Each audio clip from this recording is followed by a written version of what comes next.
Goodbye, my love. My one, Gareth. Brisbane shares the final moments of Mel Schilling.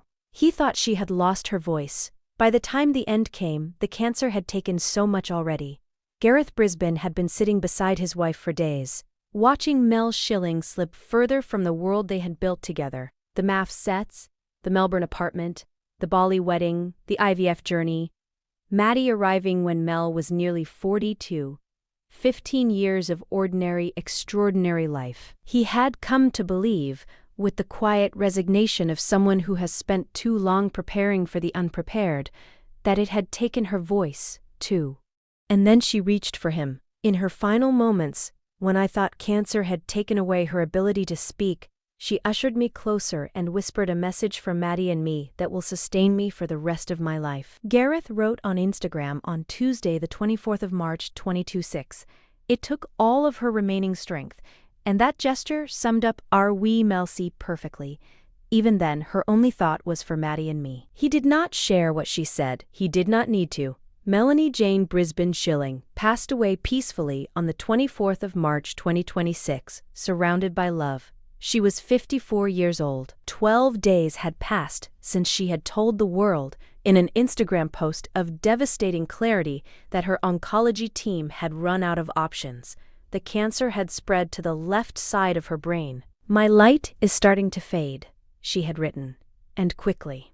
It was her final post, her final public words. Gareth's words were what came after. His tribute, posted to her official Instagram account, was one of the most moving pieces of writing to emerge from grief in recent memory, not because it reached for grand language, but because it did not. It was precise, it was specific, it was the account of a man who had known a woman completely and wanted the world to know her the same way.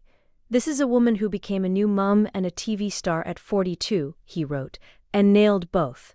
He described the 16 rounds of chemotherapy she had undergone while continuing to film MAFS. 2 years of treatment, some days barely able to lift her head, never once complaining, never missing a day of filming. He described the clinical trial she had been eligible for in March 2026, the optimism that had soared at that news, and then the Christmas headaches that had ended everything. He described the version of her that the world knew: Mel Schilling, matriarch of MAFS, queen of reality TV, and the version that only 2 people fully knew.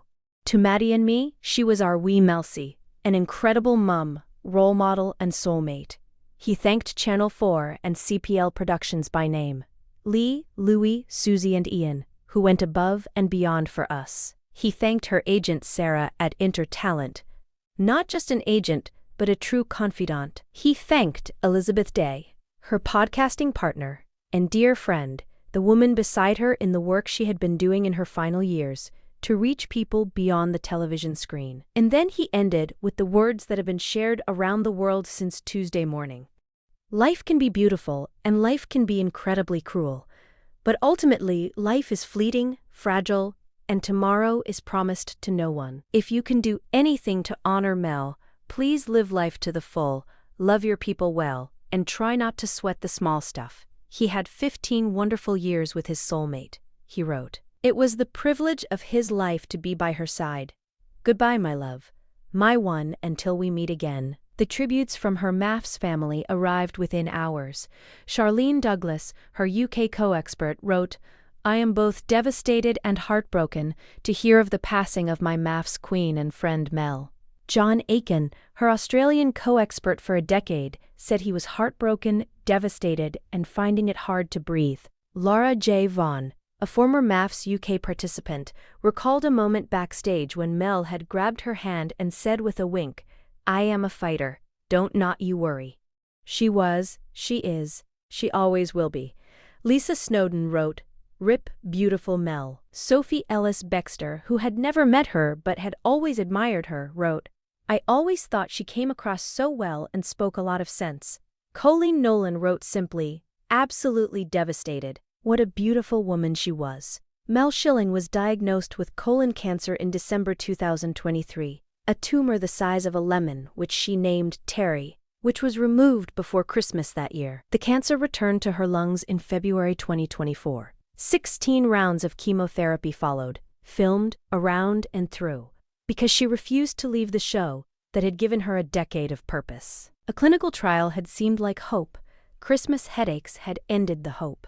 12 days passed between the announcement and the end.